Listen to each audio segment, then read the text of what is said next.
this next session of our program on walking together in the light of Fratelli Tutti and Laudato Si. My name is Dr. Gerald Grudson. I'm president of Global Ministries University, and I'm happy to welcome our guests from Olympia, Washington. Lisa Gosiaco is the president of Interfaith Works, which is an organization that has led interfaith initiatives in that area of region of Washington state for over 50 years, with a particular focus on the homeless population in that area. And also, they have worked extensively with the indigenous population of late. It so happens that Lisa is also someone I've worked with at Global Ministries University. She completed her master's degree in theology, and she wrote her dissertation or thesis actually on the history of Interfaith Works, which I was very impressed with. What a long and wonderful history you've had there, and how you've grown that organization into, I believe, one of the major interfaith organizations in the United States. So we're very proud to have you as part of this program and to learn about the doctrine of discovery and the other things that you're going to present in your program. And I'll let you introduce the other members of your team there I see that are with you today. I'll turn it over to Lisa. Okay, thank you. Thank you so much, Dr. Grudson, and hello, everyone. I'm Lisa Gosiaco, and joining me today are Kathy Barros-Freet and Reverend Corey Passons. And the three of us, as Dr. Grudson said, are here to share about a nonprofit organization called Interfaith Works. I'm the current board president. Kathy is a program council delegate representing her faith community, and Corey serves on staff as the program coordinator for interfaith relations. So are we okay to go ahead and get started? Yes. Okay, great. Thank you so much. I'm going to share my screen.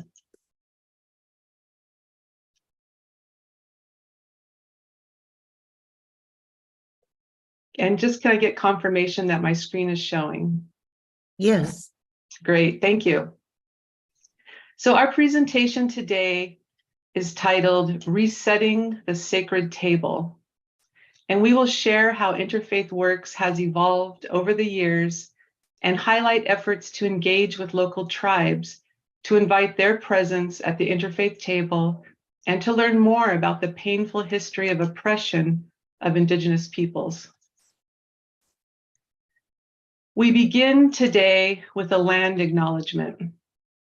This is important for paying tribute to Native communities and promoting a meaningful partnership in the protection and stewardship of their cultural resources and homelands. We are joining you from Washington State, home to 29 federally recognized tribes and 6 tribal nations. Kathy, Corey, and I reside in the South Puget Sound region, which is circled in blue on the map. This land is located near the mouth of several inlets on the traditional territories of the Nisqually and Squaxin Island people. This region is covered by the Treaty of Medicine Creek, which was signed under duress in 1854. Though this treaty removed Native peoples to clear the way for colonial settlement, the Nisqually and Squaxin Island people have lived on and stewarded these lands and waterways from time immemorial and continue to do so today. We honor these ancestral grounds and affirm the resilience and strength that all Indigenous people have shown worldwide. Our presentation will be divided into 4 parts. I will provide a historical overview of Interfaith Works, sharing how it evolved from an ecumenical organization to interfaith and the events and services it offers. Kathy and Corey will talk about the continued discernment and evolution of Interfaith Works, particularly efforts from recent years to deepen the relationship with local tribes. This will include an opportunity to answer your questions, so please enter them in the chat. Then we will screen the film the doctrine of discovery in the name of Christ, which Interfaith Works presented last year to raise awareness of the historical oppression of Native peoples by people of faith. And then finally, we'll use any remaining time to address your questions. And as noted, resource links will be provided at the end of our presentation. Interfaith Works is a coalition of over 30 faith communities and affiliate groups forming a nonprofit organization located in Washington State's capital city of Olympia, which is about 60 miles from Seattle.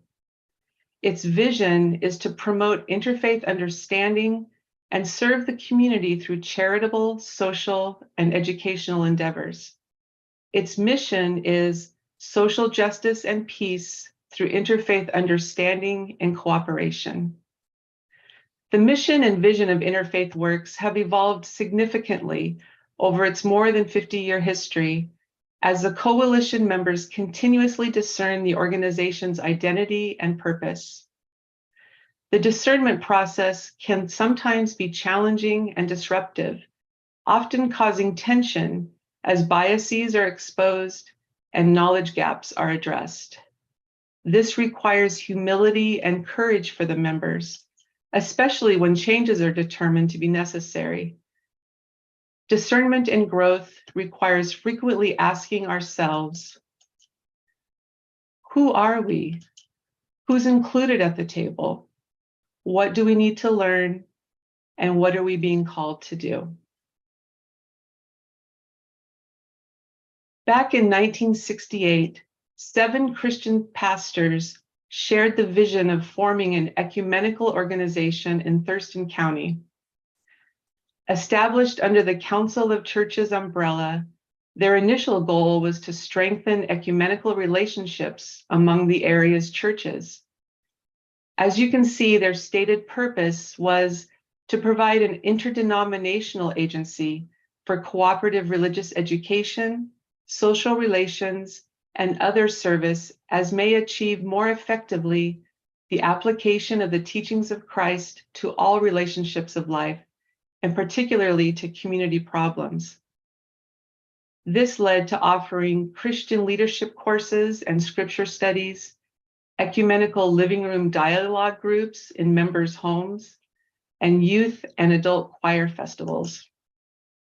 Starting that first year, they would offer community workshops that address topics around race, drug abuse, poverty, and the needs of individuals with developmental disabilities. From the beginning, the members felt called to support those struggling with poverty and addiction.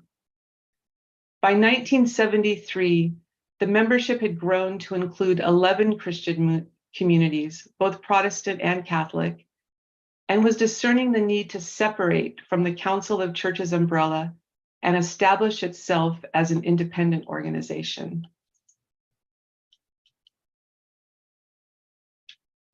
By 1974, more churches had joined, and the organization restructured and was incorporated as Associated Ministries of Thurston County. Now representing 14 Christian churches, it was defined as a coalition of congregations to work for the spiritual, emotional, and physical betterment of people in the community. Over the years, the coalition members would continue to discern their identity, with many aspiring to evolve from ecumenical to interfaith. The discernment process exposed tensions among the members, as not all of them wanted to allow non-Christian faiths to join the coalition. Over many months of discussion and discernment, the decision was made by the majority to embrace an interfaith identity.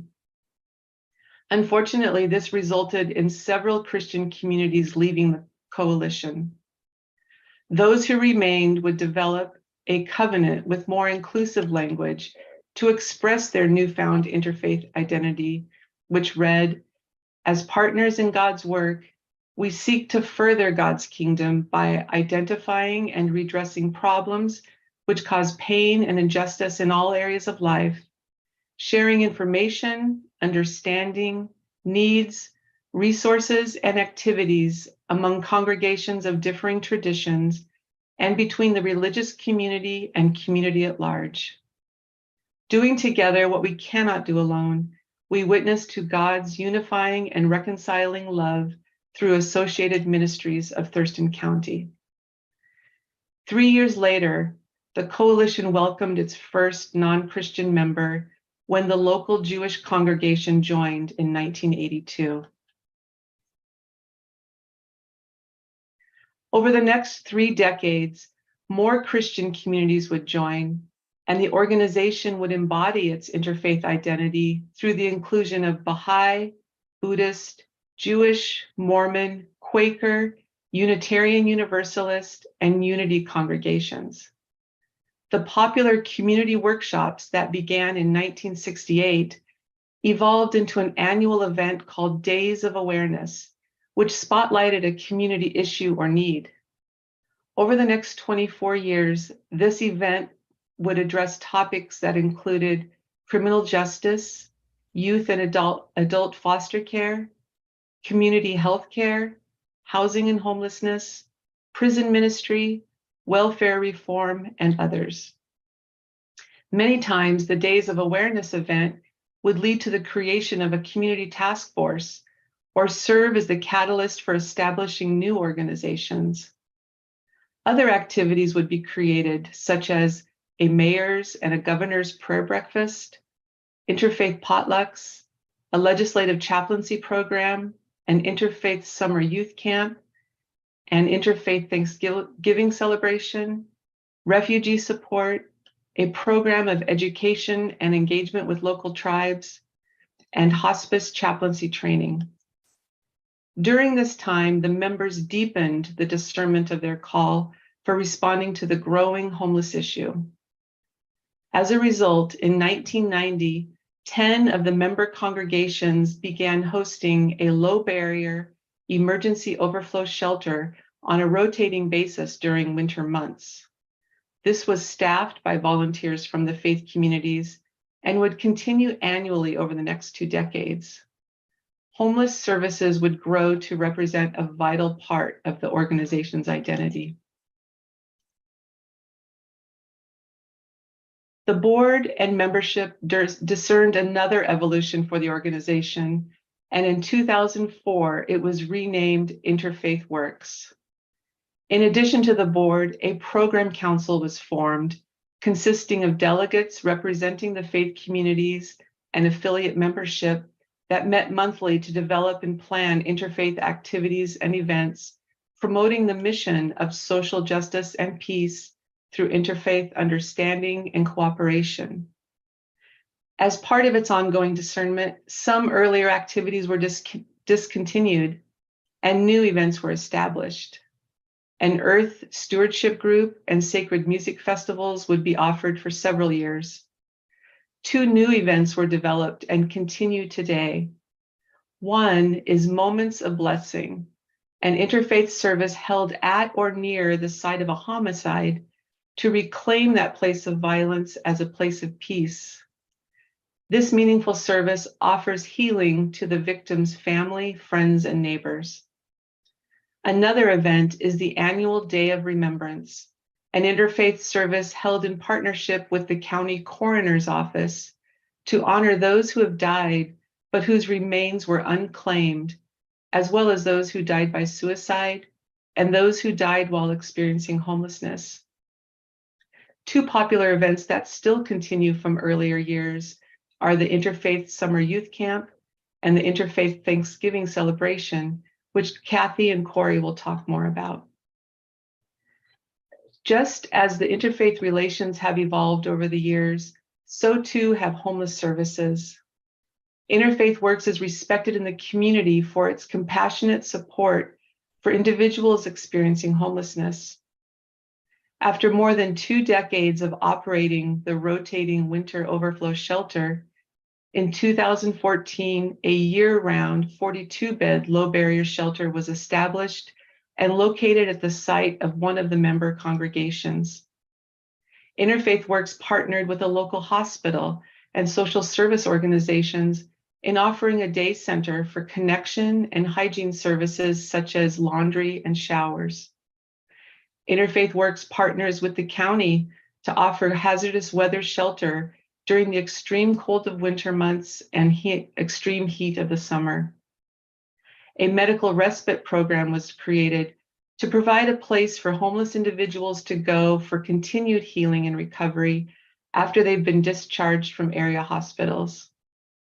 And in 2021, Unity Commons was opened, which houses a new 58-bed, low-barrier shelter and 65 permanent supportive housing apartments. A staff of caring employees, many with lived experience, providing advocacy and support to shelter guests and apartment residents. Additional staff support the organization's administrative and interfaith relations work. Interfaith Works' coalition members continue to provide vital volunteer support for both the interfaith activities and the homeless services, embodying its earlier covenantal language of doing together what we cannot do alone in witness of God's unifying and reconciling love. I've provided a condensed overview of more than 50 years of discernment, growth, and evolution. The coalition members continue to discern the organization's identity and purpose, risking the tension that can be caused when uncovering biases and revealing the need for further education of ourselves and the community. Kathy and Corey will share more about our discernment from recent years and how our work evolves as we continue to ask, who are we?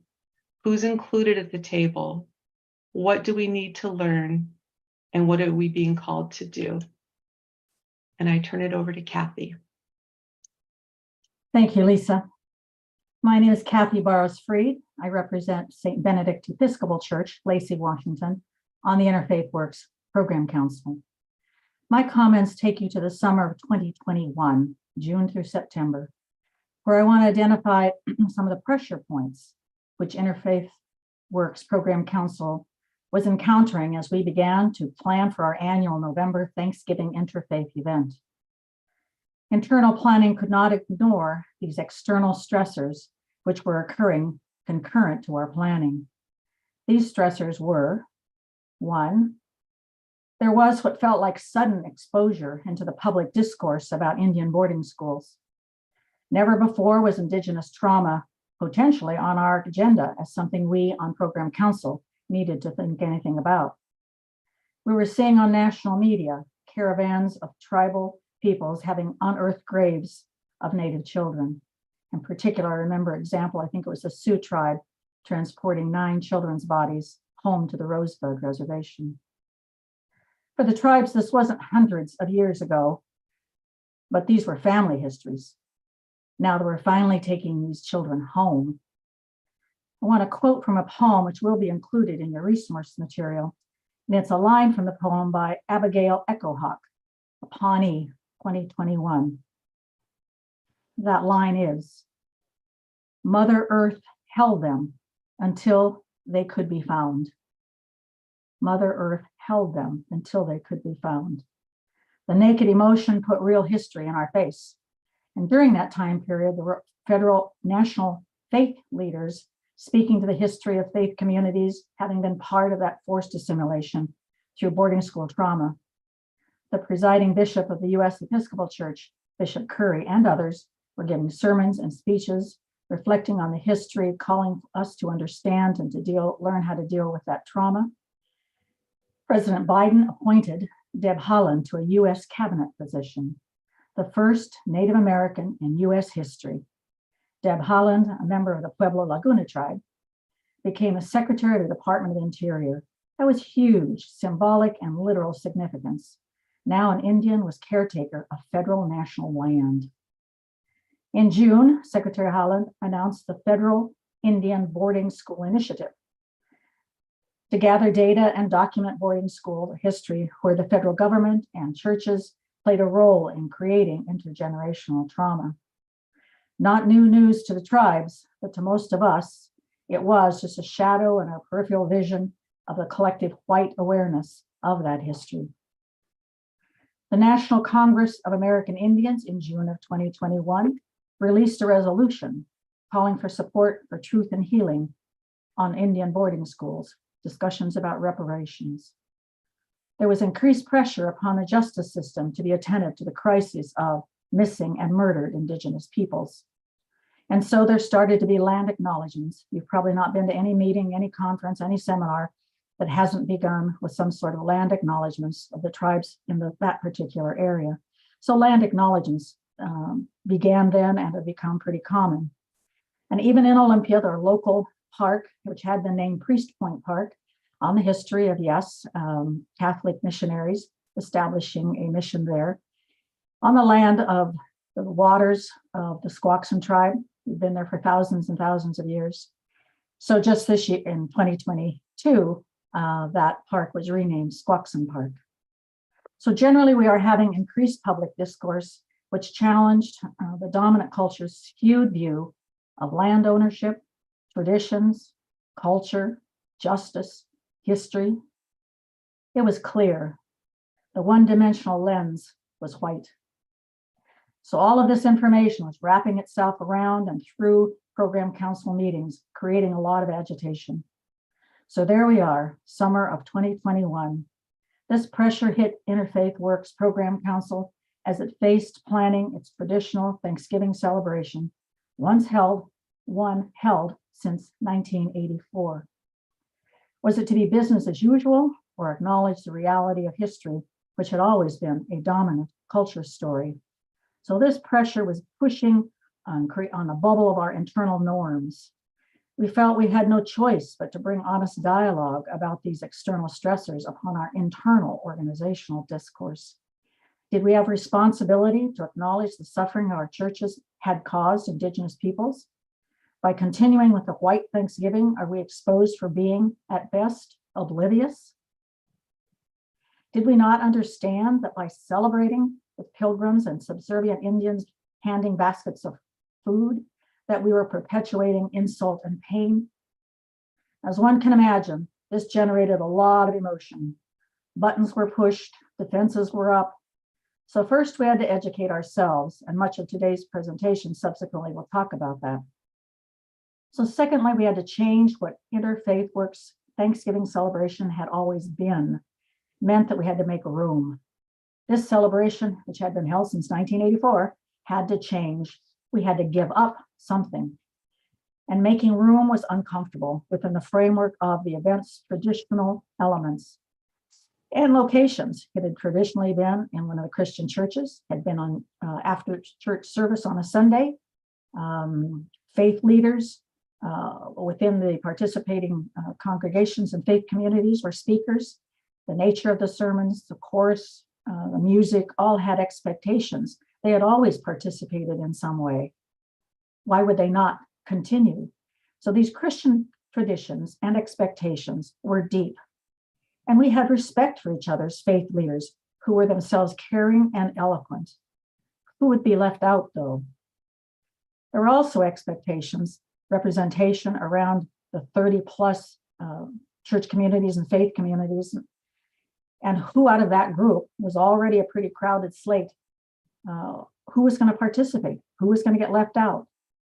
And it was also conducted through Zoom, which itself presents tensions and affects the tone and structure of activity. There was also the fact that not all faith communities felt blame related to their particular faith history. And anyway, their graves were not here in Olympia, in Thurston County. There was concern about painting all of us with this broad brush of guilt, deep questioning what our responsibility was as faith communities. All of this affected how people felt about giving up some of their traditions. Thanksgiving was family orientation, not the place to bring truth of Native children's graves from hundreds of years ago, not a place and time for sorrow, for guilt. There was strong pressure, particularly to keep joy in the event, not to dwell on grief, not to ruin traditional Thanksgiving celebrations with lamentations. This is too heavy for a traditional Thanksgiving celebration. So to make a point, I am overstating it to say there was some thread of, okay, hit the history and move on with the singing. So, wow, if you were the program manager for Interfaith Works and had responsibility of program council, how would you help guide persons of deep faith and caring to work through this? And for that, we have Corey. Oh, thank you, Kathy. Thank you so much. And thank you, Lisa. Thanks to both of you for helping present a context in which I'd like to talk about today. I'd like to talk about the concept of transformation and how we experience that in our program council. So we'll begin there. I want to just briefly mention that I also, in addition to my work at Interfaith Works here in Olympia, I also serve a spiritual community here as a minister. It's an interfaith community that's a United Church of Christ congregation. So the scope of my life and work is really about spiritual development for individuals and for groups. And spirituality is not necessarily about coping, though it can help us cope. And it's not necessarily about numbing to reality, though it can function this way. Spirituality is about transformation.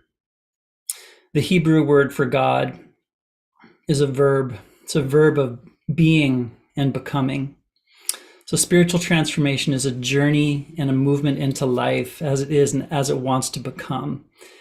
So I believe transformation happens in three different ways. I want to talk about these today. I believe transformation happens in community. I believe that transformation is a movement towards wholeness, compassion, and justice. And one more thing, it's hard. Transformation is hard. So we're going to talk about what happened in our midst with the changing of this designation, this celebration, thinking about transformation through these 3 points of discussion. As Kathy stated earlier in her remarks, our collective discernment as a program council brought us to review the impact of the name of this event and the emphasis of the annual Thanksgiving event that had been in existence for 36 years at the time. So we felt both an internal emergence within us that Kathy's done a good job of talking about. We also relied upon a wider effect of community with other organizations. We looked north, literally to the next county up from us. We're in Thurston County. Up in Pierce County, there's an organization called Associated Ministries who have had actually a very similar organizational timeline to Interfaith Works. And we noted that they had changed the name of their Thanksgiving event to a celebration of gratitude. And we also noticed that they did this over the course of 5 years. So we looked at the way that their programs were, and it was like Thanksgiving and celebration of gratitude, and then Thanksgiving, celebration of gratitude, and then celebration of gratitude, Thanksgiving, until they kind of just through attrition, they weaned their way off of Thanksgiving. And talking to the executive directors of that organization, they did it for the same reasons we did. They just had a different arc of transformation. It's not going to be the same for every person and every organization. So we relied upon what was happening among us as a council for the community that was discerning this emergence of transformation. But we also relied upon the community that was about us. And I'll talk about how that extended into association with the tribes as we move towards that event. But I want to talk about the second tenet of transformation. We've seen an example of transformation in community. I want to talk about transformation as a movement towards wholeness and justice. For us, in the program council, the folks who were gathering from these various faith communities and organizations, we began to understand this movement, this emergence of awareness in our council as a movement towards justice and compassion. But we knew it was going to require something of us. If we were wanting to create an event that welcomed the histories and the heritages of regional Indigenous tribes, we were going to have to make changes. We were going to have to make room, as Kathy named before. One of my favorite quotes when it comes to thinking about organizations is from Harry Levinson, who was in the 1950s an applied psychoanalytic theorist for management and organizations. And his quote is that all change is loss. all change is loss, and all loss must be mourned. So many of us felt that we are moving toward something good and something better, something just, something more whole, something more compassion. But any movement that involves loss or change will involve loss too.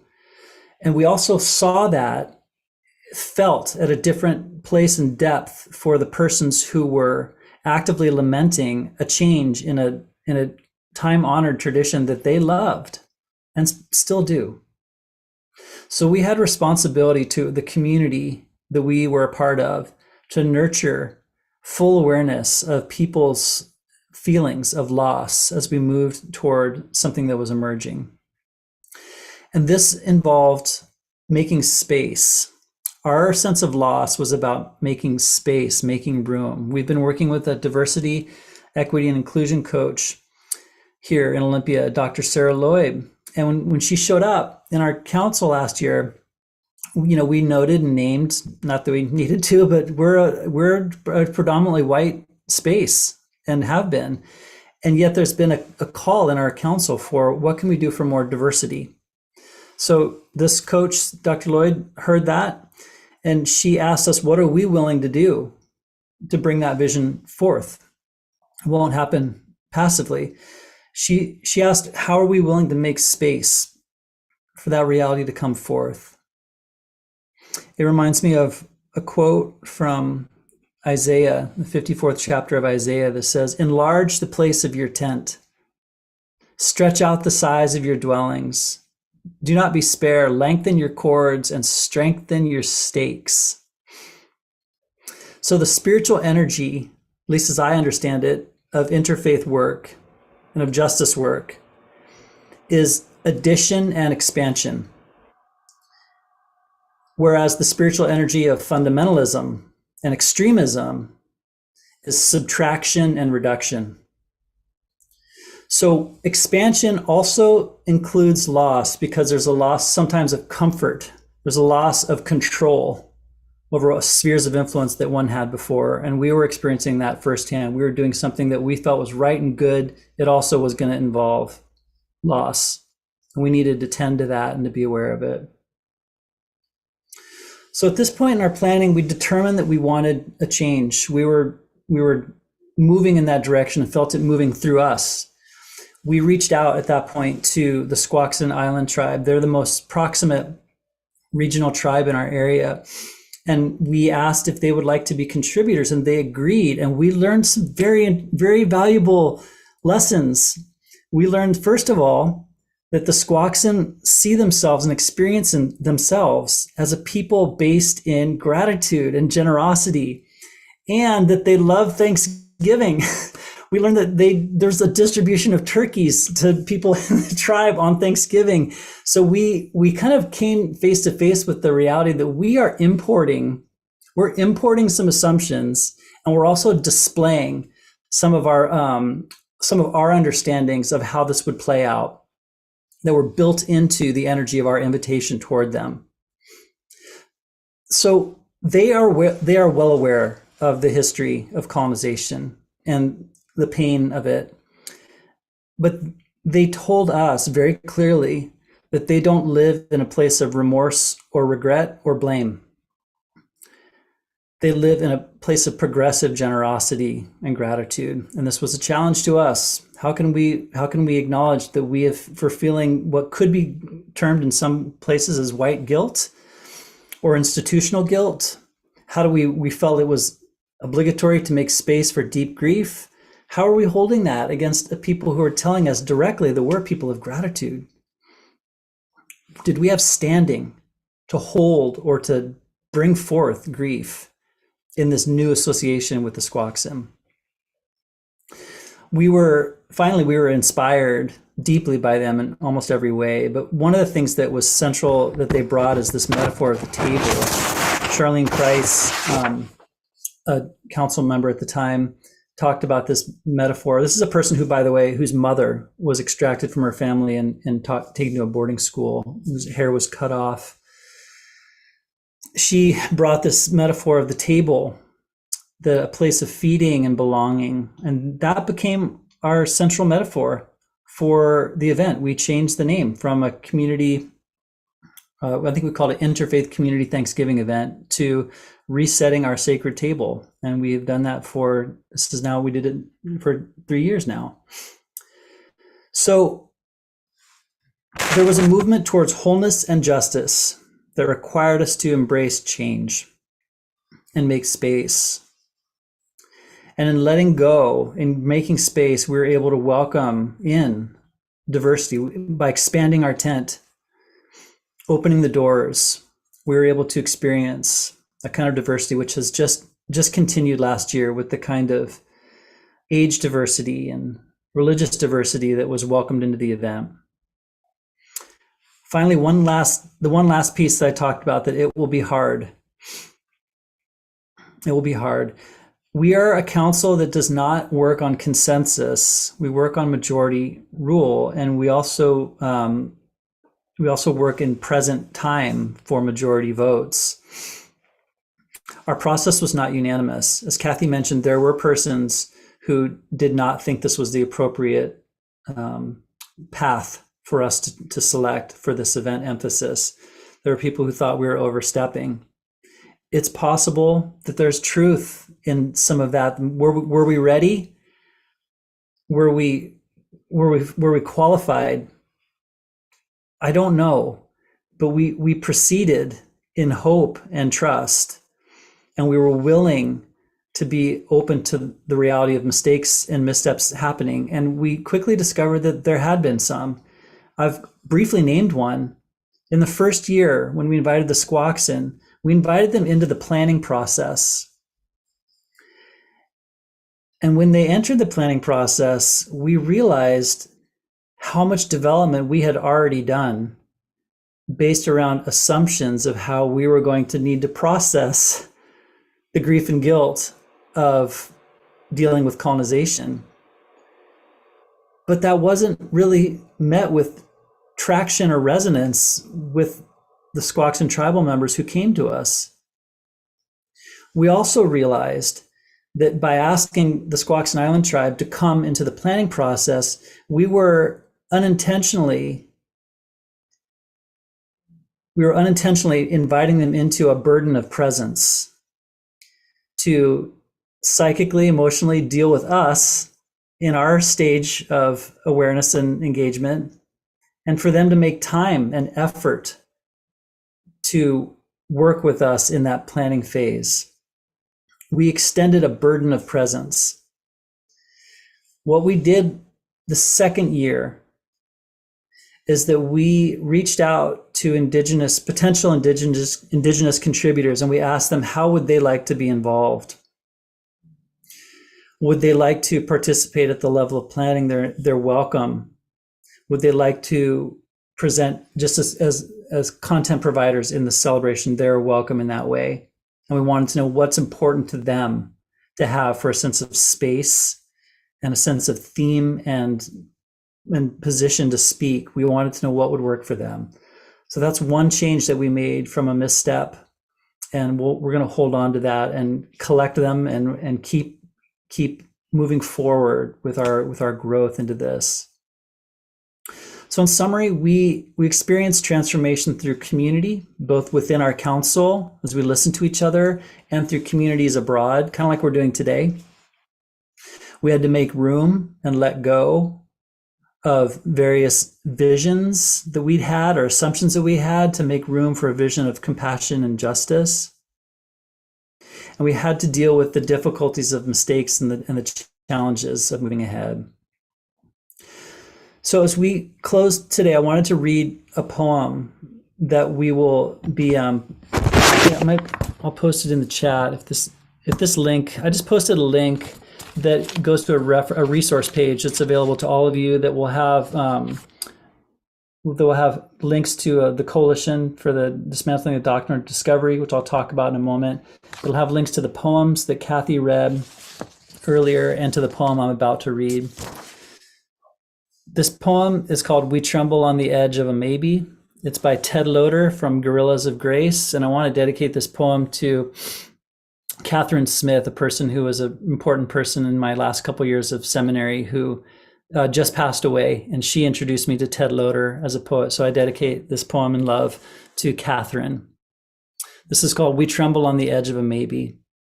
O God of beginnings, as your spirit moved over the face of the deep on the first day of creation, move with us now in our time of beginnings.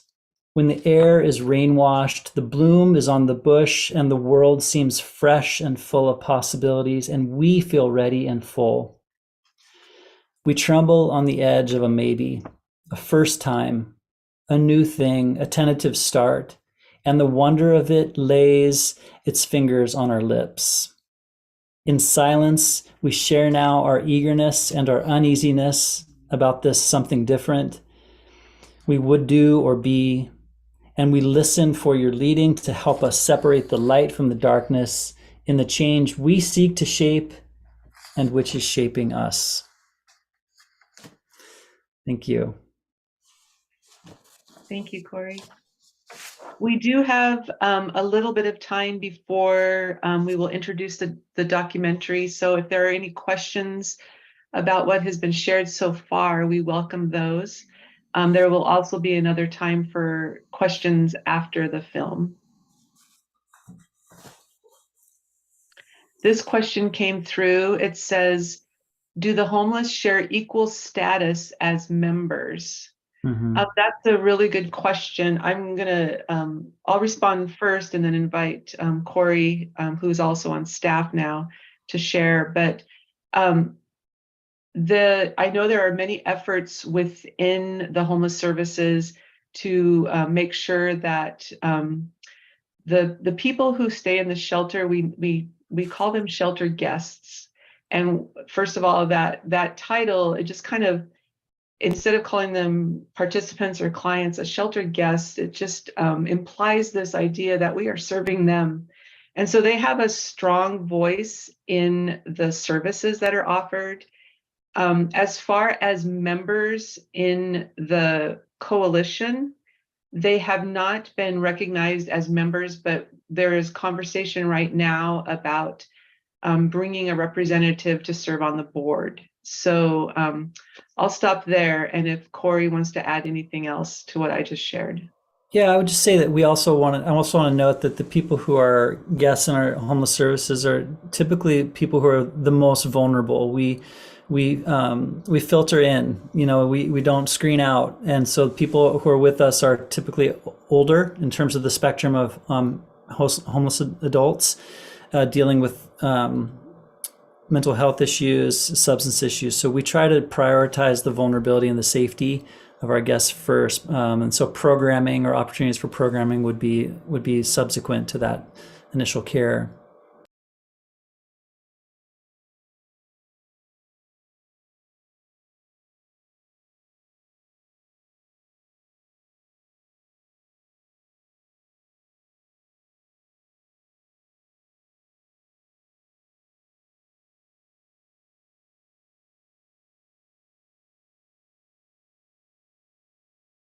There's a comment from Margie.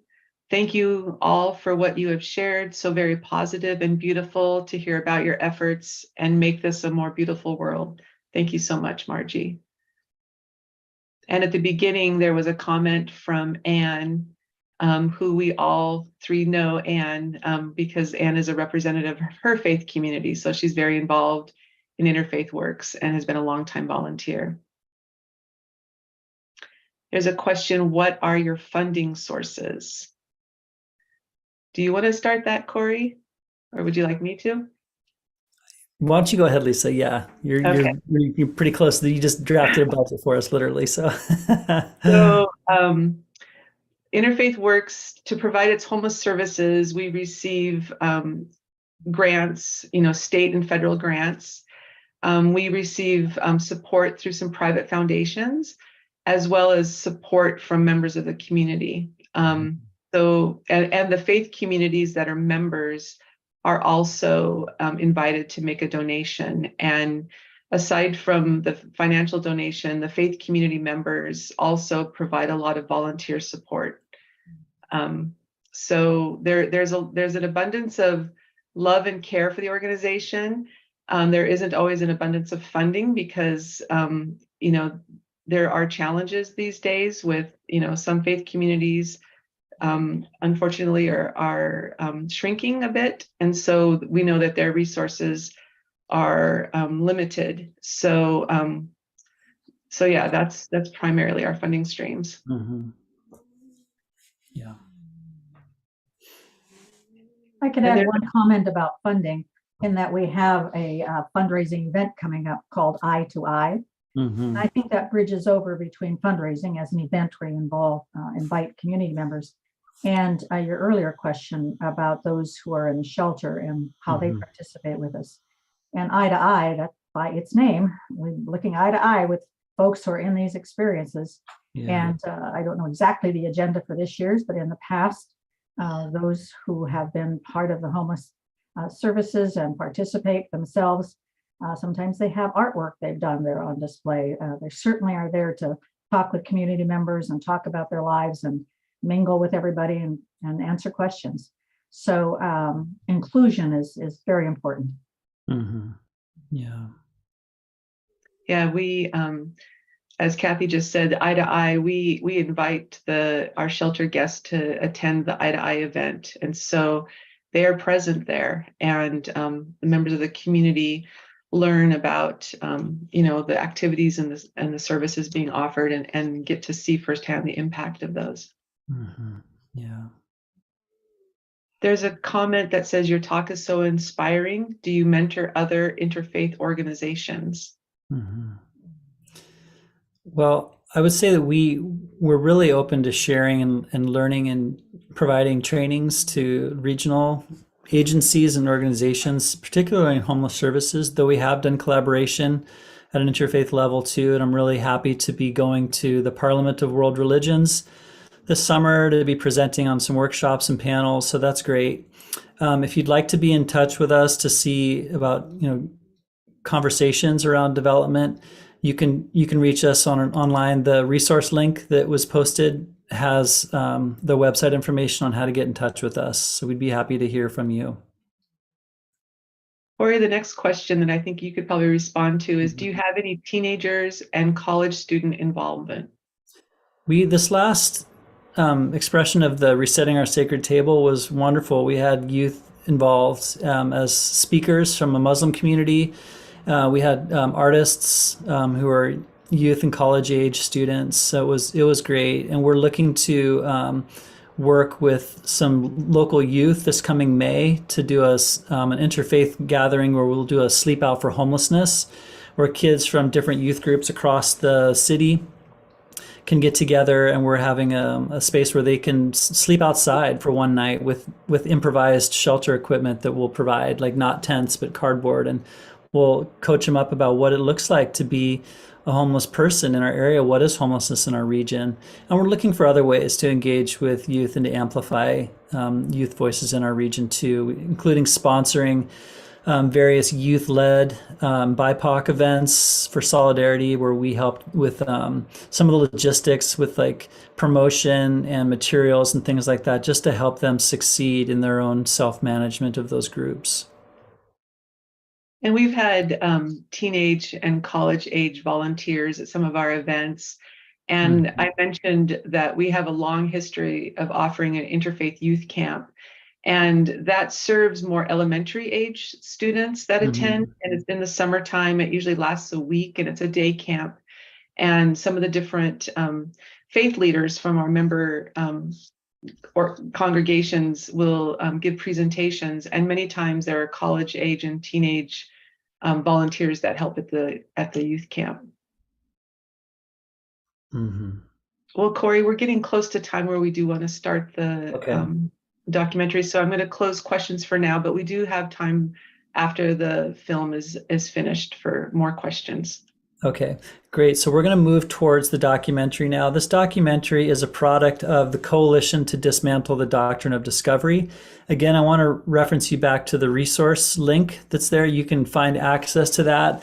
This this organization has produced a number of study guides that go along with the doctrine and some biblical reflections from really, really wonderful authors from a diverse field of scholarship. They have an incredible resources that do like timelines of the history of the doctrine of discovery. So it's a rich resource, the website, for learning about speakers. On the resource link, we have some links to the event that we did for Indigenous Peoples Day, where the executive director of this coalition came to Olympia and spoke to us about the doctrine of discovery. They have a variety of speakers that will travel to you. It's a rich resource to get in touch with Indigenous-led activism that's happening. So I really encourage you to go towards the website for the Coalition to Dismantle the Doctrine of Discovery, and you'll find out as much as you want to know about the Doctrine of Discovery. And please enjoy this 43-minute film that was produced by them, which will begin now.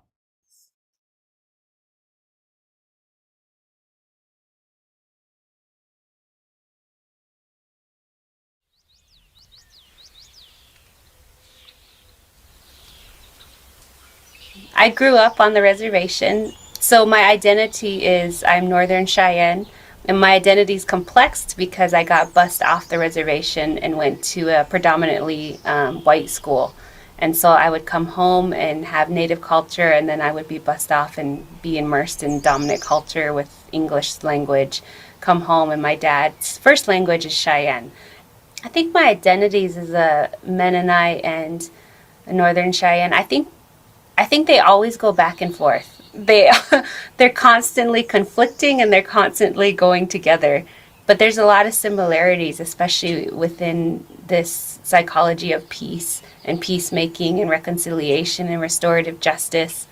Yet at the same time, there's some conflict because within the Christian community, it's still, I would say, from my own opinion, like predominantly the thought that you are a Native or a Christian.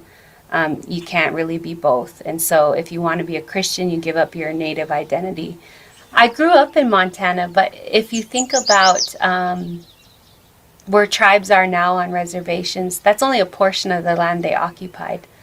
So we were nomadic people, and our range would have been up into Canada, down into Kansas, Minnesota, that whole little loop. We were considered a plains tribe. And so through the process of colonization, then we get pushed to this little section of land in Montana. But a lot of our sacred sites, some are in Wyoming and some are in South Dakota. And so, and even down in Denver, we had the Sand Creek Massacre. And so our sacred sites and the places in which we memorialize cover a huge area. And we also have our other relatives, the Southern Cheyenne, live in Oklahoma because we were separated during the process of termination and all that stuff.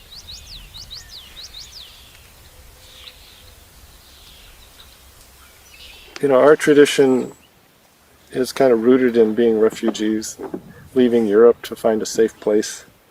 And my family name is Stout. The Stouts and the Orsburns migrated west, and they tried North Dakota, and then they tried Texas, and they ended up here. So I have some photographs in the house, back from the early years of my family's time here.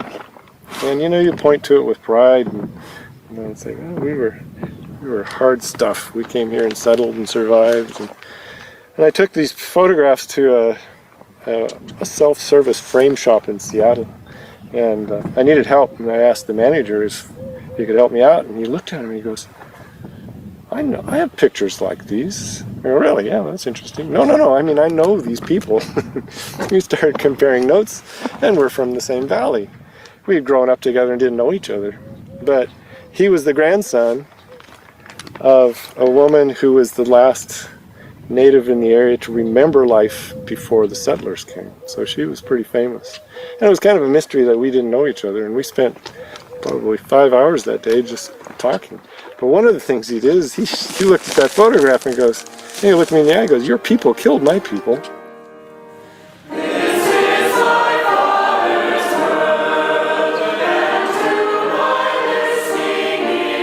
Your European descendants benefit from a violent history of land grabbing and genocide that was justified by patriotism and religion. This same theology formed an international legal structure that continues to dispossess Indigenous peoples of their land. What does it mean to be a peacemaker today, in a world where the present is defined by the violence of the past? My grandfather, who I spent a lot of time with, and at one point he took me up to a place west of here, an area in the Tayat, and he said, yeah, we brought about 1,500 head of cattle in here and we're going to let them rest. But then he walked to the edge of the meadow and he pointed to some trees and he said, and we found 2 Indians hanging from that tree. And I could tell, it was serious. And I asked him why, I mean, in a lot of the Western lore, we have cowboys and Indians fighting it out, but the reality of this coming from my grandfather, pointing to the tree where it happened, was a little shocking. And he said, well, we're taking their land and they want it back. In the simplest terms, the doctrine of discovery is the idea under international law that when a European Christian country was the first European to discover new lands, they had a legal right to that area. The doctrine of discovery defined anybody who is not Christian as less than human and unworthy of land ownership. The doctrine of discovery, as practiced, is evil. It provided that only those who know Christ are to be the chosen people. And it indicated that those who did not know Christ, who were not baptized, were heathens and had no souls and were animals. As a result of that, those heathens and animals could not own, possess, manage, or use their own indigenous lands. There is no question that religion was a major part of the doctrine of discovery and justification from the European viewpoint as to why they were predominant and dominant and God intended for European Christians to have the whole world. And in the famous or infamous papal bulls in 1452 and in 1455, the Pope orders Portugal to invade, subdue the Saracen, which was their word for Muslim, and the pagan of any of whatsoever, take their property, take their lives, govern them, rule them, take. The popes created these papal bulls and started this development of the doctrine of discovery. But this was not a Catholic Church specific movement. The idea of acquiring the lands and rights of indigenous peoples was very much just a European idea, and maybe greed, let's say the word outright. Queen Elizabeth I is the best example. She was an excommunicated Catholic. She authorized English expeditions to North America to attempt the first English colonies in North America. She complied with the papal bulls, even though she was no longer Catholic. And so she ordered Sir Walter Raleigh and Sir Humphrey Gilbert, who were the first Englishmen authorized by the Crown to attempt colonies in what's now the United States.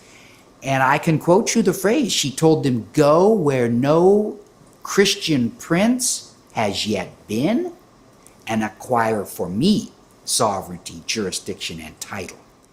And so the race was on for European monarchs to discover and claim as much of the New World as possible in the name of Christ. Terra nullius is also an aspect of the doctrine of discovery, and there's 2 aspects of terra nullius. If land was completely empty and no human lives there, when a European power arrived there, they claimed it. But that wasn't the case when Columbus landed in what is now San Salvador. We were an estimated, in North and South America, 95 million natives.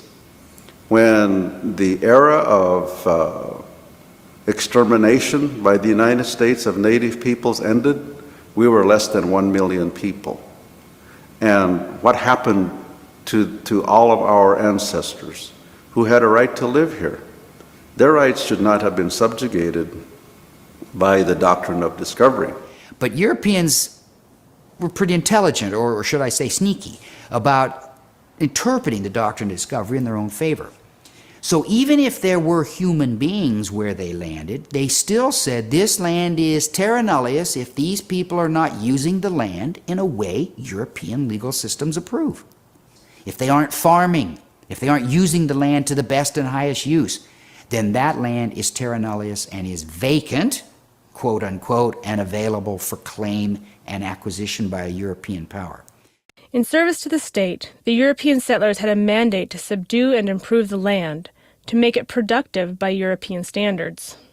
Productive land is considered land that was arable, that was farmed, that wasn't rocky and dry and hardpan.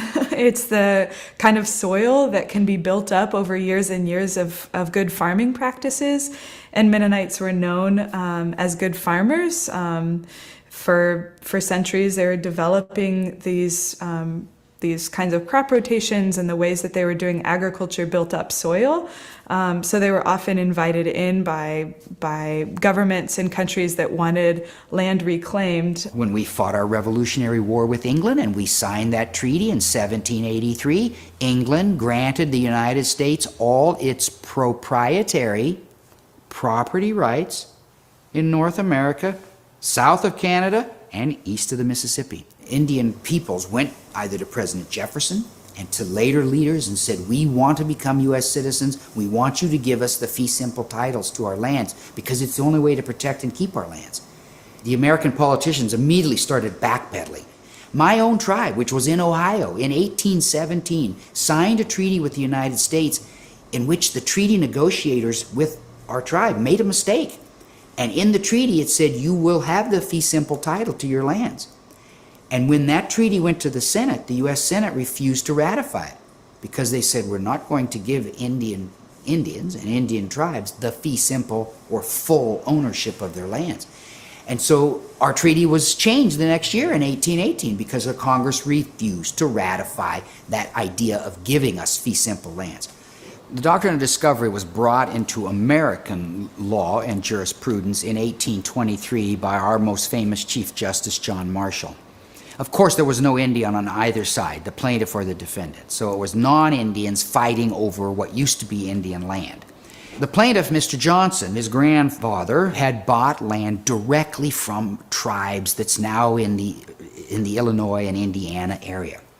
Mr. McIntosh, however, had bought some of the same land from the United States, who had signed a treaty with those same tribes, and that's how the United States claimed to have acquired the land. And the United States Supreme Court said the tribes lost the ultimate title when Europeans showed up. They cannot sell their lands to whomever they wish. They can only sell their lands to the discovering European power. Even when American Indians became Christians, and even if they became civilized according to the definition of American society, it didn't really seem to change the American goal, which was to acquire all the assets of tribal peoples. The Congressional Act of 1830, the Indian Removal Act, that was passed by Congress and signed by President Andrew Jackson. And then there were subsequent treaties in Illinois and Indiana, which really directly affected the Potawatomi who were here. And so some of the removals were forced.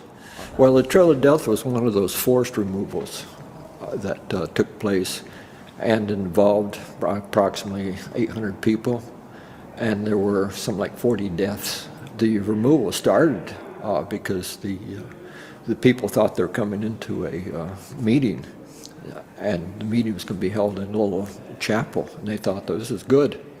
But then the government then proceeded to collect Potawatomi in about a 50-mile radius area.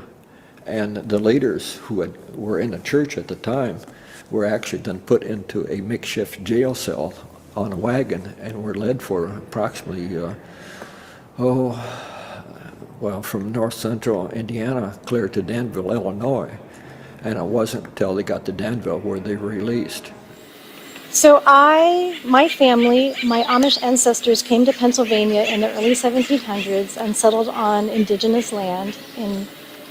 And then about 100 years later, they moved to Ohio and settled on indigenous land that had been recently cleared by the U.S. military. And that's kind of a horrifying story.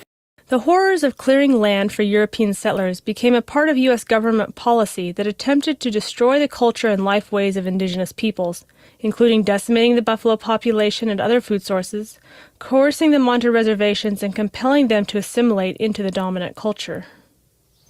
I always, when I look through the different processes in which they were trying to kill the Indian, save the man, I can't believe we still retained what we have, because they tried everything, and it's genius. It's horribly genius to take little kids at a young age to boarding school and make them speak English and then make them return to their communities where they don't understand the language. And it's genius to make people poor and fight over things, and all these different processes that still keep happening, yet we still have our culture. This is our mother's world. The birds and carols raise. The morning like a lily white declare their Maker's praise. When we were children, we grew up, we were ordered by the government to go to Bible school. So I grew up learning a lot about the Bible. And although I didn't like being a Christian, I had to learn those things. And some things remain in your mind and your heart forever. For example, we learned that it is God's teaching through His Son that I will be with you till the end of time. And all that I have taught that is good, you are obligated to teach that to others. What is good about the doctrine of discovery? What is good about enslavement? What is good about killing other people? What is good about infanticide and genocide? God didn't teach that. The church taught that. The church turned to Scripture to find justifications for the doctrine of discovery. Looking at the story of the Promised Land, so this idea of a covenant people coming out of Exodus and being justified in taking over the land of Canaan, where the inhabitants are put to death because the covenant people have a sort of divine mandate and right to go and conquer and slaughter. It's very important to bring it in its historical context. And it's very important also to ask the questions about power. So when we go back and read the biblical texts in their historical context, we start to recognize that these texts start to take their final form when the people of Israel were actually colonized or imperialized by the Babylonians. So when people bring in the narrative of the Hebrew Bible without recognizing the power difference between a Christian interpreter who lives in Europe or North America and the power they possess versus the ancient Israelites who were oppressed by these other powers around them. This is where the problem starts, because people don't recognize the historical context of the text and their own historical context in which they are the powerful. And they misuse and abuse the text of the powerless to justify the acts of the powerful. The other one is Romans 13, and a biblical text that kind of justifies, God has put in place authority, and God has given the sort of rulers on the earth are the ones who carry out the commands of God. And so through the doctrine of discovery, you see these kind of divinely sanctioned rulers and kings who are carrying out God's purposes on earth without a whole lot of question of what they're doing. The doctrine of discovery, of course, comes out of the 15th century and was used as a vehicle for colonization. But it's part of a pattern that goes back really to the very beginning of writing itself, both in the Bible and in texts outside the Bible. Well, I refer to this as this pattern of the religion of empire and the religion of creation. In the religion of empire, God is understood as a force that exists primarily in the civilized context, so in the city. So you look at ancient empires and they had a royal palace and a temple for their god, usually connected. And the connection highlights that the god is there to justify the king and the king's authority over the people. The king is often understood as in the place of the god, or even in some traditions as the god itself. What I also want to contrast is the way that Jesus took up a tradition that existed throughout the entire Hebrew Bible that I call the religion of creation, which is the exact opposite. So that's a tradition that instead of arising out of the city, arises out of people's relationship with the earth itself, and sees all people as part of a common human family. So biblically speaking, we could look to Genesis 1, and they're created in harmony with an earth which is also considered good. So these two paradigms of religion of empire and religion of creation battle throughout all of history. Jesus clearly sides with the religion of creation against the religion of empire. So, for example, he does not support the Jerusalem temple as the place where God is. He leads his disciples up a mountain to experience God. He experiences God in the wilderness or in the river. The third theological justification behind the doctrine of discovery coming out of the papal bulls, and you see this in Manifest Destiny as well as the Great Commission. So Matthew 28 is when Jesus sends out his disciples and says, "Go therefore into all the world, make disciples of all nations." My Christian theology centers around Jesus Christ, who accompanied the powerless and the oppressed, Jesus who died an unjust death but was raised from the dead, vindicated and justified by God, shows us that our calling as Christians is to actually serve others rather than dominate them. This is my parents' world.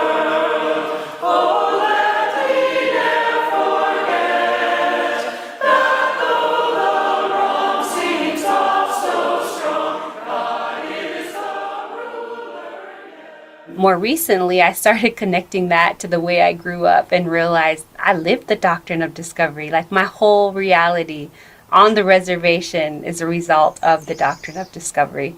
The impacts of the doctrine of discovery are very real today and continue to disempower Indigenous peoples. They face pressure to concede to resource extraction that threatens their very existence, even on reservation lands.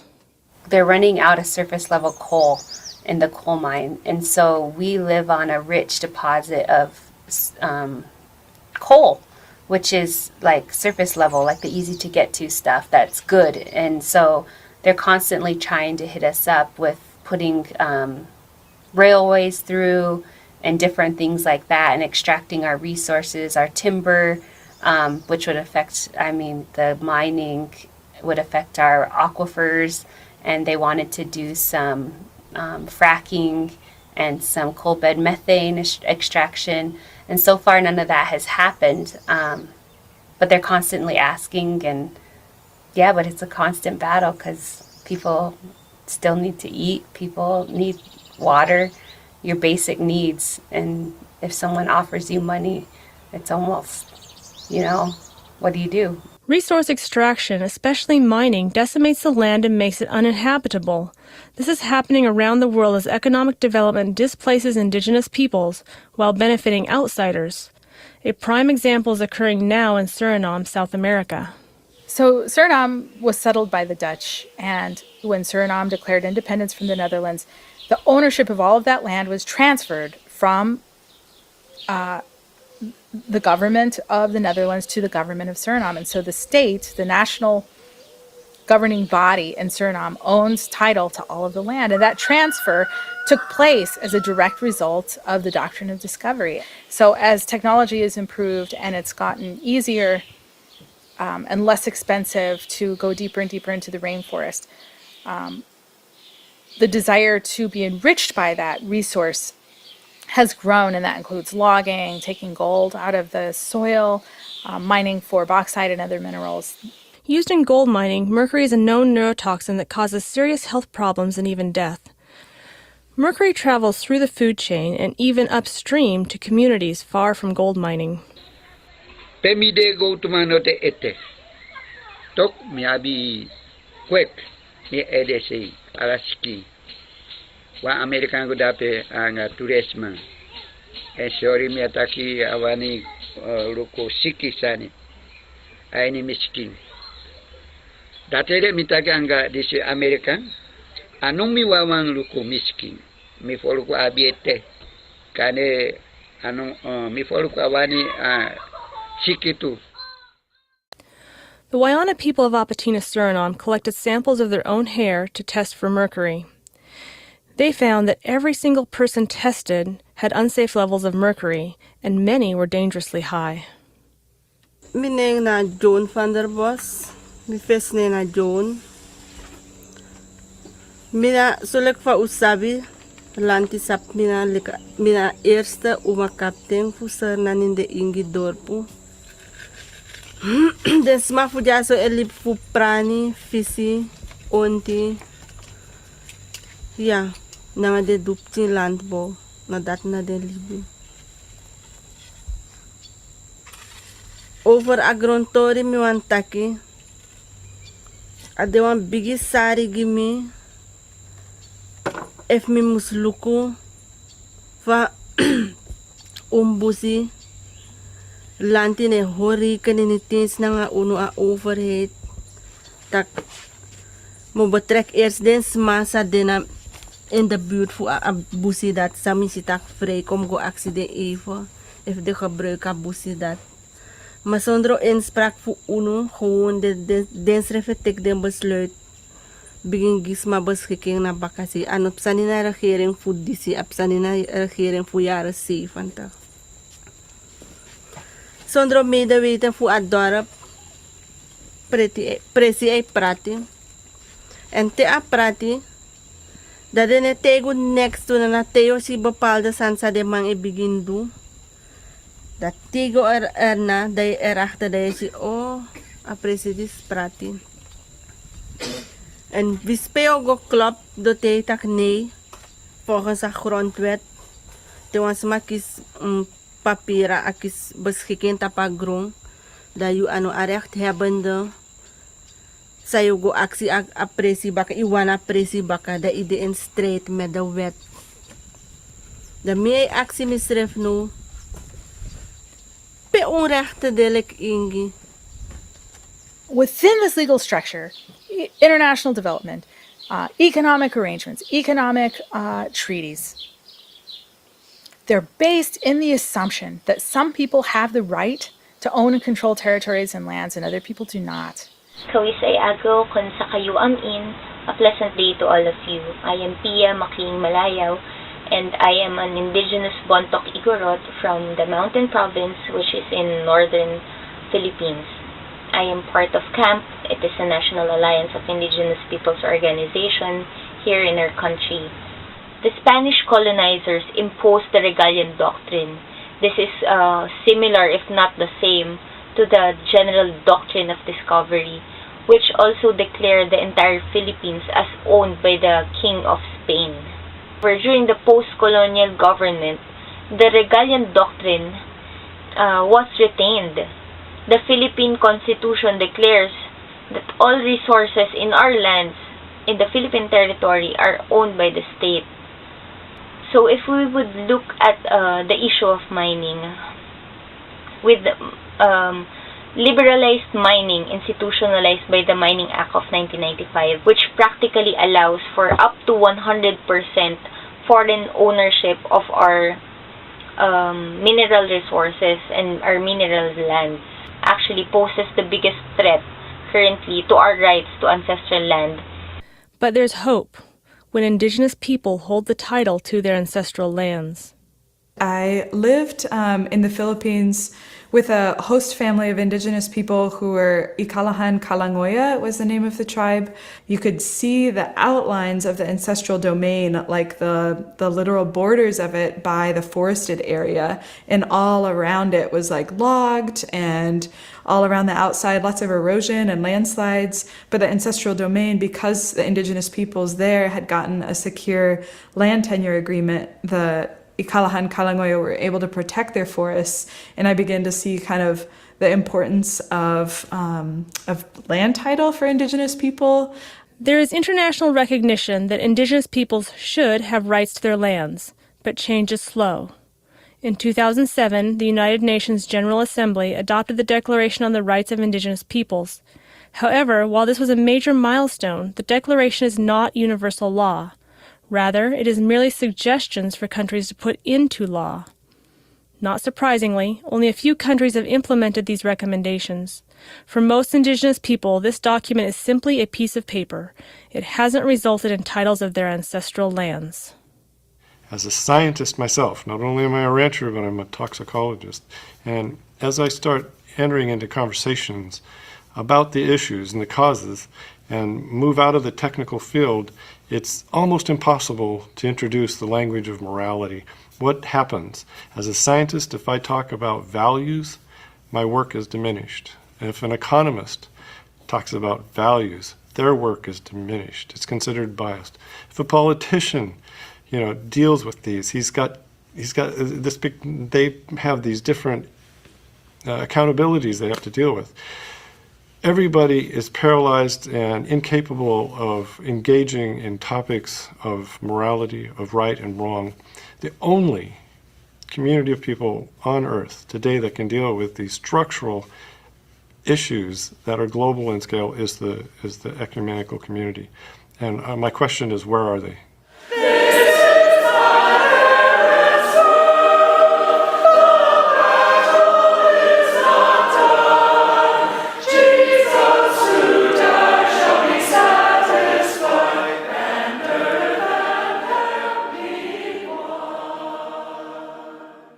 Every white settler ought to know about where I live. Whose land was this before colonization? How did they lose it? By what mechanism and when?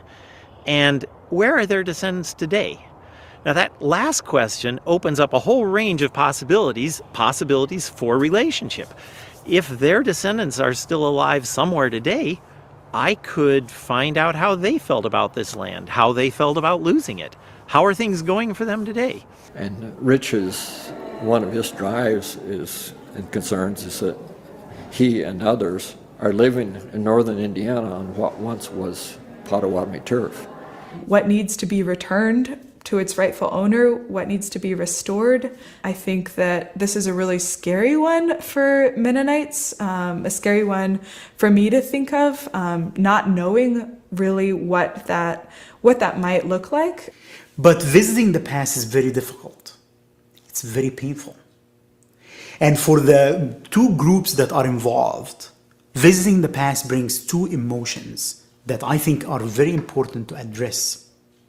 Visiting the past is painful for those who have been oppressed because it reminds them of how their ancestors were dispossessed of the land. It reminds them also of their present, that they feel like they are caught in this cycle of oppression and there is no way out of it. Visiting the past for those who come from a European descent can be painful as it recalls this emotion of shame. And they think it is difficult to visit the past because they don't want to deal with this shame. So as we seek liberation and reconciliation between the different communities that live here in North America, and as we long to empower those who are marginalized, we need to talk about the pain and the suffering, and we need to talk about the fear of being ashamed. You may get comments like, I got your people killed my people. It's like, yeah, I think I understand that. But you can carry on the conversation. And you can, on one hand, be in good relationship with the people you know, but on the other hand, we have to acknowledge that these structures are still in place and they're still happening. And it's not okay to go, I'm a good person. And within my community, I'm doing well, and within the people I know, I treat with respect. No, we have to become more than the quiet on the land. I'd like to think I had the answers, but I don't. But I want to be in dialogue with other people and to listen, to learn from each other. I believe that we as a church can, through that process, then make decisions that will change and affect our attitudes and actions that we have with people here in North America, as well as people in other parts of the world. The result is really carrying out our commitment to being people who act with peace and justice as a primary purpose. And by doing that, we enact part of God's righteousness, which is putting things to right, even though we don't know what those are like at the moment. There's so much wisdom of Indigenous people that we desperately need. We might not realize how desperate the need is yet. We might be under the illusion that our Western mentality of that technology will solve all ills will fix things, but it will not restore us to a relationship with the earth that's healthy, to the whole life way of Indigenous peoples. En mi wantak unus ref mus bepalu ontwikkeling tras mafudoro se mus kong tak ja soansan wan doen in het dorp en imus de eens na unus ref ilek ingi mus kon in overleg tak ja uloba ontwikkeling dati dan pas we stem toe maar anos mafudoro se mus kon tak ja if they can go to ja of art only wat dan ook of bauxite na unulek inheemse bestuur of inheemse leiders moest kunnen tafarada taki samen na nga bevolking inspraak voor bevolking if de eens of niet dan pas lanti ukan tegi lanti sa uwani dan pas akan te kwam beslisse maar anom teken tape eentje uno wana sandat. And I hope that you can join us in our campaign to stop the killings of Indigenous peoples and to immediately repeal the operational plan Bayanihan, which is in disguise of peace and development, which actually is still continuing to violate the civil and political rights of the Indigenous peoples, which is very linked to the economic interest in our ancestral lands. The moment you meet the children or the elderly or the people in these communities that are suffering, once you know them, you are obligated to do something. There is no turning back. It's not enough to wait for your heart to change. You have to change it and act. But let me frame this in a question. Would it have been enough to say that slavery was not a doctrine of Christ and that spiritually we needed to align ourselves in some repudiation statement and say that we do not believe in slavery? Is that enough? Is it good enough to stop there? To just say, well, we know that it's not a doctrine of Christ. At some point you also have to do away with that structure. You have to do away with the legal arrangement that makes it possible for one human being to own another. And the church was very involved in overcoming that structure. The doctrine of discovery is the same. We have a legal arrangement where certain peoples have inherited the right to dominate and own land, and other peoples do not have those rights. How can Indigenous people be heard as they ask for the rights they justly deserve? We, who live with power and privilege, can stand beside them and speak out. We can ask for the social change that is so desperately needed. Churches are powerful, whether they want to be or not. And like we can do our own part as Native people, but it's like we still need these organizations, and churches are systems, they're all over the US, they're global. And global action is needed. We know that land theft and resource extraction is happening in our neighborhoods and around the world. Our planet is being exploited and pillaged for economic development. It is time to act in solidarity with those who are the brunt of these actions, the Indigenous peoples of the world. I actually have to be part of working side by side with Indigenous communities as they imagine a world in which they have rights, and to struggle with them as they seek those rights. And I'm participating in that. Sarah Augustine and Doug Hostetler spoke on behalf of the Wayana people at the Organization of American States Commission on Human Rights. Doug Hostetler will present to you next a photo essay that he has created from his time on the Human Rights Delegation in 2011 when he accompanied Suriname Indigenous Health Fund to the interior of Suriname. He is the director of the Mennonite Central Committee, United Nations Office. In one generation, a mining of gold has poisoned and polluted the rivers and destroyed their ability to earn, to be able to survive on their those rivers. I hope that you will act before it is too late. I thank you. I just want to ask you and plead with you to consider the recommendations that we've made in our request to advocate for the survival of the Wayana people. Love is about caring for your brothers and sisters, your community, and majority of the people in your society. Love will flourish not just by ending the militarization of our communities, nor by the simple absence of violence. It is in our search for social justice and genuine recognition of our collective rights to ancestral land and self-determination that we find and develop love. So my hope is that people of faith, especially people of faith like myself, who have a story of being white settlers, and what I mean by that is, our ancestors came to this country and settled on land that had been indigenous land, native land. I hope that we can use those stories and not get paralyzed by them, but use those stories to fuel our action for social justice right now. What does it mean for me now to have benefited from the wealth and security that my family enjoyed as a result of having that land and farming on it for decades? What does it mean for me to take that privilege and now use it to stand alongside people who are being dispossessed of their land right now? So that's the thing. Colonization is happening right now. And there's people right now who need others to come along beside them and help them in their fight for justice. And I have a lot of hope in Mennonites because Mennonites consider themselves of the land as well. And there's a lot of farmers. And if anyone in the world is going to feel the connection to the land beyond Indigenous people, I feel like that is a point of connection because they seem to love the land as well. And so I have a lot of hope there, and I just want Mennonites to find that hope and to not get scared of these stories of the railroads coming in and pushing natives off, and then the next immediate population to come in are usually the Mennonites. Because they are considered the peaceful of the land, but not to get scared of that, like move beyond that, to get involved in any way you can, whether it's just personally or in your own little family or teaching your kids differently, or just to be encouraged and find ways of being involved and staying involved.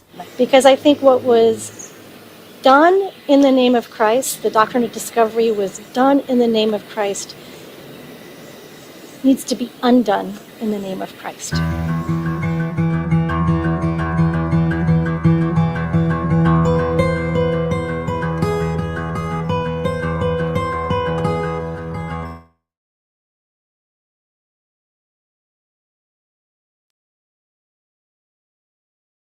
Thank you to our tech person who shared that. So we'd like to offer the remaining time just for any continued questions or comments about the documentary that was shared or about any of the presentation that was shared earlier.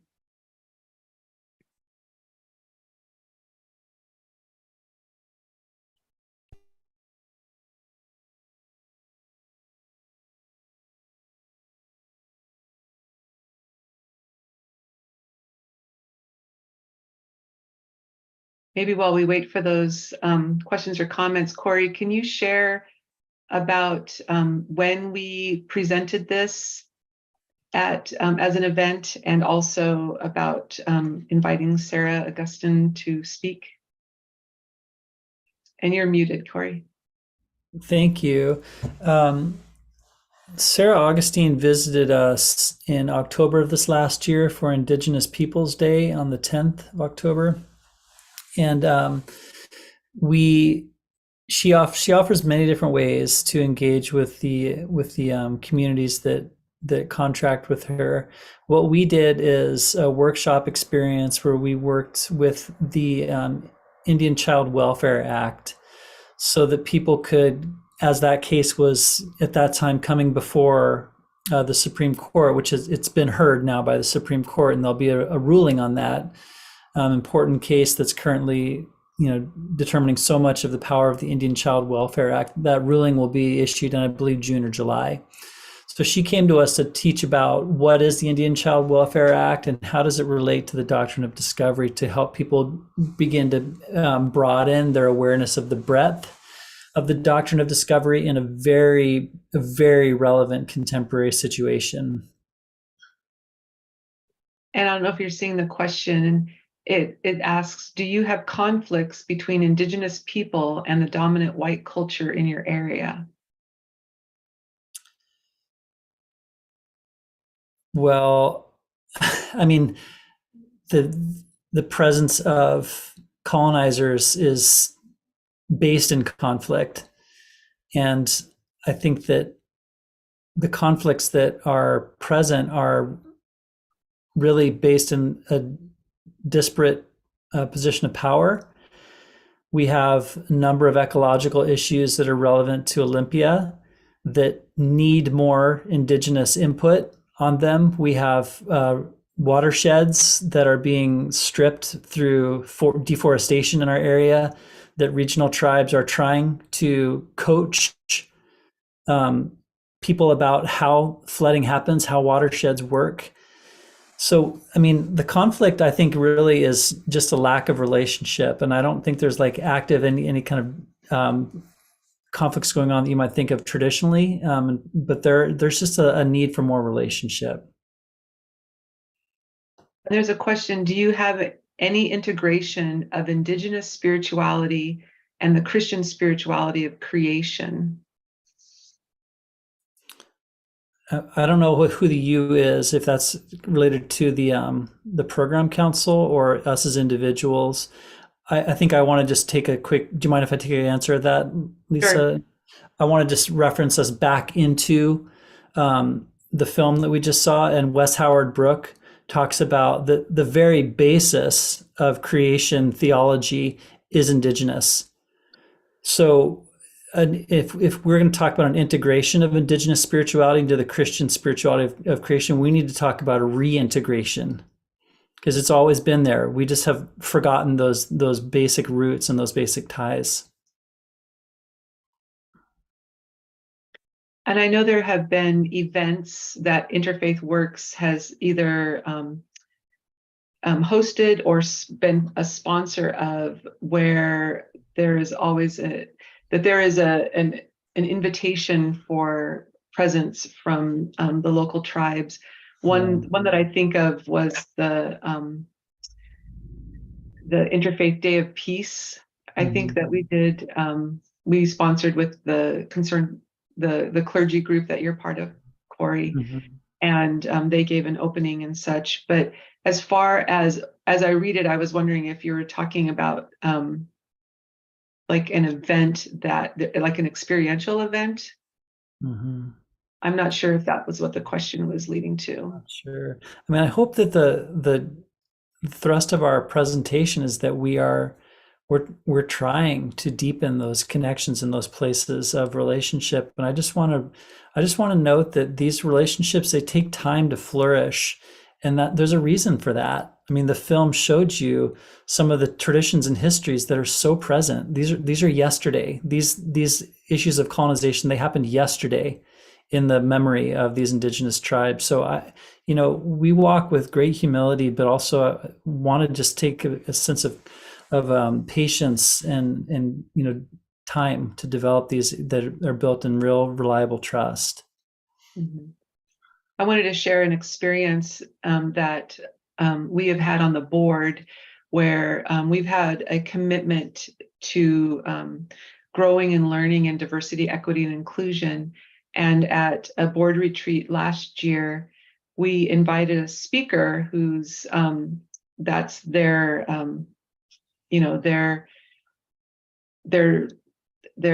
sorry, I'm losing the words.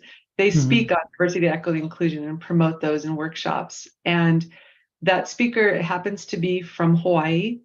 And when she came to present, she asked questions about, as board members, do we know what the language spoken is in Hawaii? Do we know how to say hello in Hawaii?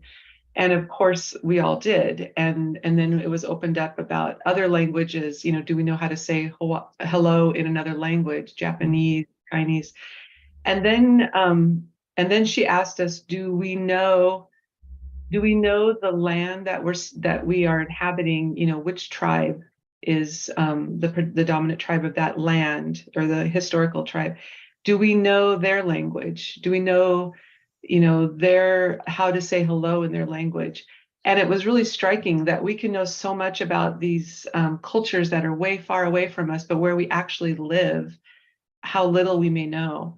And I grew up in the Pacific Northwest, and so I was raised with the history of the Pacific Northwest in addition to the U.S. history. And the story and the history that I learned just left out so much information about the indigenous people of this land, and that was just really eye-opening, that experience. There's a question that says, how can urban communities build? Maybe relationships with indigenous peoples. That's what I'm wondering. Oh, there you go. Yeah, with relationships with indigenous peoples. Yeah. I'll give a quick answer. Kathy, I want to just welcome you into this space too. Are you there? Hi. Do you want to address any of these questions before I jump into this one? You go ahead. I'll comment when you're done. Okay.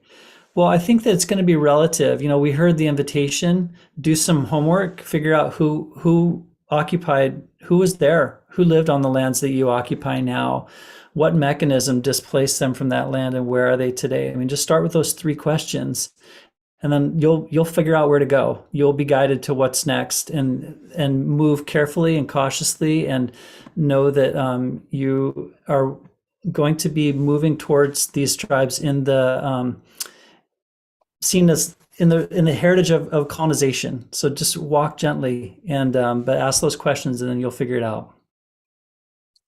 Yeah, I was going to respond in a broad way that it's the same steps that one would take in a dominant culture wanting to know and understand minority cultures or other cultures, whether they're Blacks in the community or Latinos in the community or Ukrainians in the community. When you're trying to understand someone who is different than you, is first and foremost to start with respect and start with understanding that there's a lot you don't know about what brought them here and what stressors they have been under. So the honesty of asking questions and being open to listening. So whether it's the questions are all geared with experiences with Indigenous people, but I would broaden it that it's the same approach one would take as you approach anyone with an open heart and trusting them as human beings, that they have a place in the story and that you care about listening. There's a question here. How do we address current right-wing strategy of trying to erase any negative historical references, such as banning books and controlling school boards, that might trouble the dominant white culture? You just have to keep on. Yeah. Those of you that signed up for this particular presentation, for example, you just keep asking questions, you keep wanting to be present, you keep being there, and you keep telling the stories, and you look for storybooks that you're reading to your children that have children of color or children who represent them as well. We broaden that lens for children with disabilities, that whatever it is, you are in your place. You're constantly bringing in the information of others so that you're more inclusive, and you raise your family in a way that looks at life in that manner. Wonderful. I also want to just reference you back to the resource list that we made, and on that there's a link to the Squaxin Island Tribe Heritage Museum, and they have this beautiful printed brochure of the history of the Squaxin Island. They have it in digital format too, so you can go through this whole program. There's additional ones too. I mean, so what I'm talking about here is going to the sources that are created by Indigenous peoples themselves, reading people like Sarah Augustine and her amazing book, which I is almost in arm's reach, but not quite, so I won't grab it. But it's called "The Land Is Not Empty," and it's about this process of awareness about the doctrine of discovery, and then what to do next. And I think, what we were hoping that this presentation would show is that, as an organization, we have, and I say we, and I wasn't part of it from the beginning, but there has been a history of wrestling with our identity, wrestling with our purpose, discerning what are we called to do in the community. And many times we were called into those spaces that there was some discomfort. And we have maintained that, that drive to continue to discern and to educate ourselves. And it is painful, and not everybody comes along with that ride, as we've talked about. There's a question, are Roman Catholics part of interfaith works? Yes, we do have Roman Catholic communities, and we also have independent Catholic communities as well. So, I guess, we are doing that walk, and that's the walk that everybody individually or part of an organization does. And this is the walk that we're doing. And, the hope is that as we continue to walk, we'll continue to bring others with us into spaces that could be uncomfortable, but that are important spaces to inhabit, and to just always keep our mission foremost of, social justice and peace through interfaith communication and collaboration. I want to reflect on something Corey said, and that it's just hard work. It is hard work.